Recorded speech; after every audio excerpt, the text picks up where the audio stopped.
Every year, hundreds of children are born through sperm donation here, but strict regulations and costly medical processes are seeing an increasing number of you turn to the world of informal donation via private Facebook groups. Yes, you heard that right, Facebook sperm donation groups.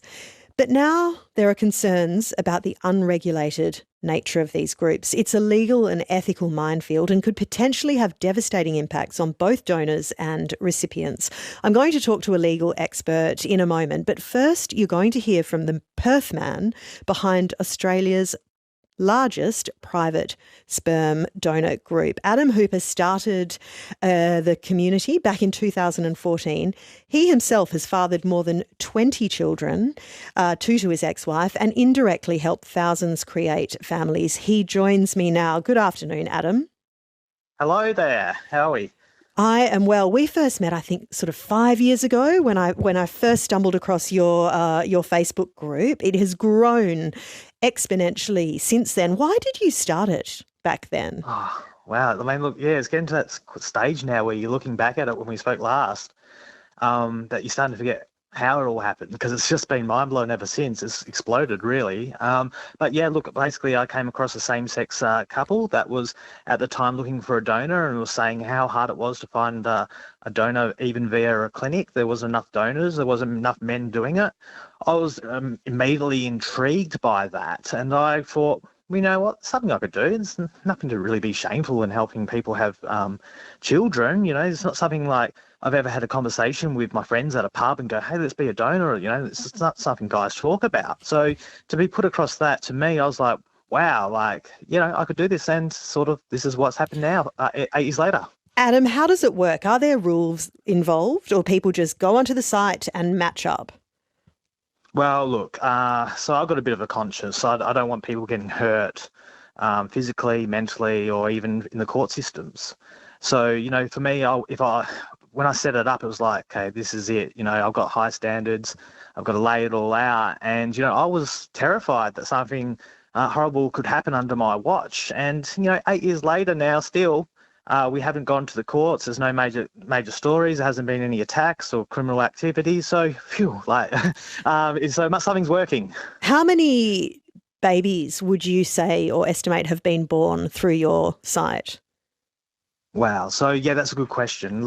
So I would easily say over 3,000. We're about to launch a new birth register now. So we're in the final stages of getting that sorted. And so hopefully that will rival the clinic system and give us a real accurate number. It is 4:15 on ABC Radio Perth. I'm speaking to Adam Hooper, who started a Facebook group called Sperm Donation Australia. More than 3,000 babies conceived through this group. Adam, critics would argue that there's not enough regulation, and if you don't have that register, what happens to these babies when they grow up, and if they want to know more about their biological background? What are you doing to try and protect them? Well, that's, you know, on surface level, that sounds like there's not a lack of it. But the reason I created this was to create awareness. I decided not to donate at a clinic for that reason, because I wasn't going to know who I was helping. I didn't know if the child was going to go to a good home. This way you can sit down, you can get to know people. Some people, you know, get to know each other for a couple of years up to that stage before they even start trying, and become friends before they do this. So, you know, for me, this is more registered because I was speaking to a donor-conceived lady the other day, and she had 19 siblings that are apparently out there through the clinic, and she hasn't not been able to reach out to any of them. Whereas, you know, you said my figure's around 20.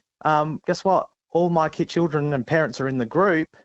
They'll have the ability to contact every single one of those. So what do you say to calls for regulation around informal family creation? Do you think there needs to be tightening, further regulation? You said that you're thinking about or starting a register for your donors and recipients. Look, if anyone's thinking about that, they haven't really done any research. You start doing that, we're going to go back underground. You look at the UK, which artificial insemination laws aren't that great. Every donor is using a fake alias name. So there's no real real identity linked to them. In Australia, we've got guys using real profiles, and they're linked to their families and friends. If we want to set red tape up like that, we're going to go backwards. And I have to say, I'm a member of the group, and that is what astounds me. I find it truly astonishing. People, dozens almost every day, posting images of themselves saying, "Hey, I want to donate," or "I'm looking for sperm." Adam, thanks for your time. No worries. That was Adam Hooper. He started Sperm Donation Australia back in 2014. He has fathered 20 children, 2 to his ex-wife. I'm really keen to hear what you make of this. Should there be a national donor register? Should there be regulations around private donations?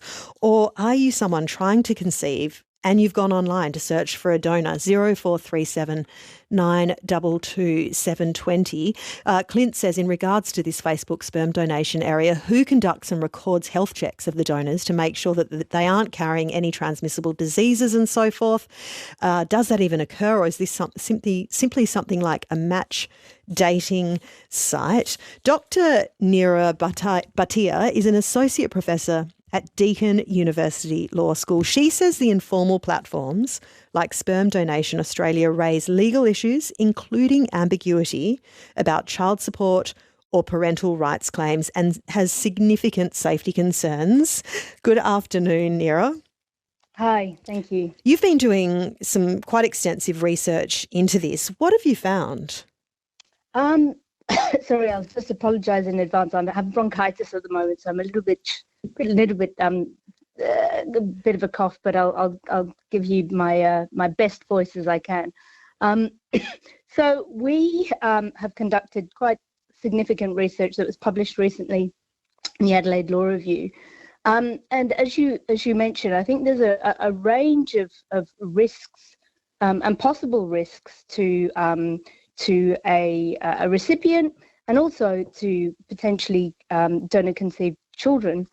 One that you mentioned from one of your listeners just now around the potential for transmissible disease and even genetic conditions that you may not be aware of when people tend to consider circumventing using regulated fertility clinics where sperm is screened and stored correctly, and lots of different checks and balances occurs. So when we started looking at this issue, we looked at the issue and sort of went full circle, and we said, well, this is clearly an emerging trend. It's increasing. We're seeing a lot of this happening. The Facebook site that you referred to has astoundingly over 17,000 members. So why is that happening? And one of the potential, I guess, contributory factors to that we think is because the use of regulated fertility clinics, such as fertility clinics, IVF, assisted reproductive technology, is perhaps prohibitively expensive, and there's also a shortage, ironically, of donors to fertility clinics. That is what an embryologist, a friend of mine who's an embryologist, told me, that it is really, really difficult. You cough while I talk. It's really difficult to access sperm, and it is very cost prohibitive to go through clinics. And so I'm a member, as I've said, I think a couple of times now, of Adam's group, and I do go and sort of check out who's posting and what is going on, and it beggars belief. Yeah, I agree with you. And I think there's a range of reasons of which we perhaps don't have enough time to discuss in great detail, but there's a range of reasons why there's a shortage of sperm to regulated clinics. And I think the most obvious one in recent times was due to the COVID pandemic, where clinics just were unable to allow donations to be made. There was also, due to the COVID pandemic, there was a shortage of overseas gametes, so sperm or eggs or embryos being allowed to be imported into Australia. And linked to that, there's also been a shortage, therefore, of the diversity of types of sperm that was available. So if you're of a particular ethnicity, or say you're in a multiracial relationship and you're looking for sperm of a particular ethnicity, that also may pose an issue for you if you're looking for sperm through a regulated clinic.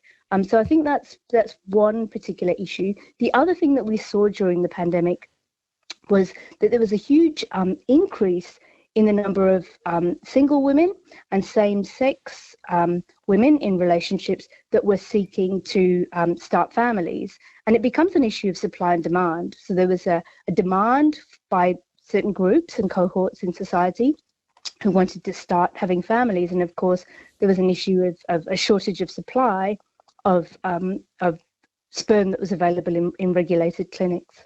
I mean, this has been going on a lot longer than COVID. Adam, I first spoke to Adam, I think 5 years ago. At 4:21 on ABC Radio Perth, I am speaking to Dr. Neera Bhatia, who's an associate professor at Deakin University Law School, who's been looking into these unregulated sperm donor groups. What are some of the biggest concerns? Sorry, carry on. No, you go.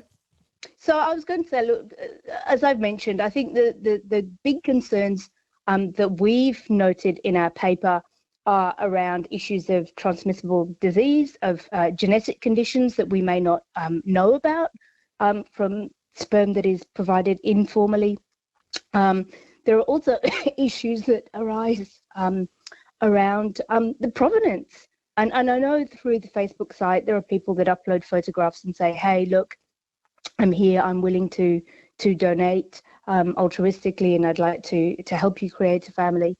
But we have to ask the question as to whether that the provenance of that donation actually really belongs to that person. And I think that's a question that we raise, and it's been raised by other academics as to how can you be sure that donation actually belongs to that person.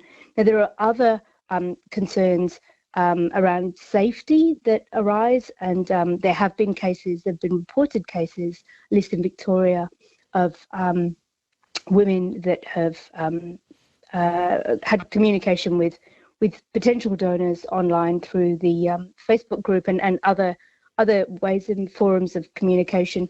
And then they felt a pressure that has moved from, okay, we're happy to donate via artificial insemination, so you can go away and inseminate at home, to I've changed my mind and the only way that I will donate is through a natural insemination, is through sexual intercourse. And some women really, really have a strong desire to begin and start a family or continue a family and provide a sibling for an existing child, and therefore feel a pressure to do so. And I don't think women should have to have that type of pressure or have that type of risk associated at any cost in trying to begin or continue a family. Neera, just finally, what recommendations are you putting forward? What do you think needs to happen to make this ethically, legally, and for the benefit of the children that are born, a safe space? I was listening in as Adam was speaking, and I think it's a good thing in terms of an informal record or register in some way. We recommend at least, and this is a really good platform for this, is better awareness and education about these informal avenues of family creation, and to discuss really the potential risks that come with that. And we do think a register for informal sperm donors to record their details and to ensure that donor-conceived children born through informal sperm donation at least have some access to information about their conception and how that was facilitated. We also are calling for greater public accessibility to assisted reproductive technology and donor sperm and eggs. And we think that if the cost of IVF or access to regulated fertility clinics is reduced in some way, and there's greater access to people to access IVF, that might perhaps mitigate people using informal sperm donation methods. And so they're two of our recommendations at least, and we hope at least this conversation and this paper will at least open up some greater discussion and dialogue and a call for action to say, look, this is something that we need to think about in more detail, because there's a lot of parties involved, being donors themselves, recipients being potential mothers of children, and donor-conceived children, and we need to think about all of their best interests. Neera, good to speak to you. Thank you. That is Dr. Neera Bhatia, Associate Professor at Deakin University Law School. A lot of you have thoughts on this. I'll get to your texts in a moment. Ready, set, go. Drive with Joe. Weekdays from 3:30 on ABC Radio Perth and on the ABC Listen app. This person says, I hope research includes reading some of the stories of adopted children from the 60s and 70s who are dealing with so many fundamental issues about who they are, where they came from, where is their belonging place. We have a child through IVF, so we're not new to infertility and wanting a child, but not at the cost of their future well-being and mental health. Of course, there should be regulations and a record of who these children are from. Imagine not knowing. It opens up future marriages between relations, unknown genetic conditions, and diverse fundamental questions about one's identity. Sure, start a family this way, but don't be so selfish not to understand the impact on your future child. Leanne says, hi Joe, my son was born through IVF. It cost us a heap and took a massive emotional toll for every loss. No one who has not struggled to have children should be judging those trying everything they can. This person says there should absolutely be a national register. Children have a right to know who their biological parents are. I'm the daughter of someone who was adopted in the 60s. I was lucky enough to make contact with my biological grandmother. But not everyone who was part of an adoptive family that long ago is so lucky. We acknowledged how wrong it was to destroy or not keep adoption records. This will happen all over again with donor-conceived children. Another text, interesting, Joe, that the wowsers keen to stamp out social media sperm donation would then see a return to the bad old days of people having one-night stands with, frankly, not the kind of genetic material you want to see a lot of. And the same problems would still exist, only more so with less oversight and ability for regulation. Thank you for your thoughts. It is a very interesting topic. 28 past 4.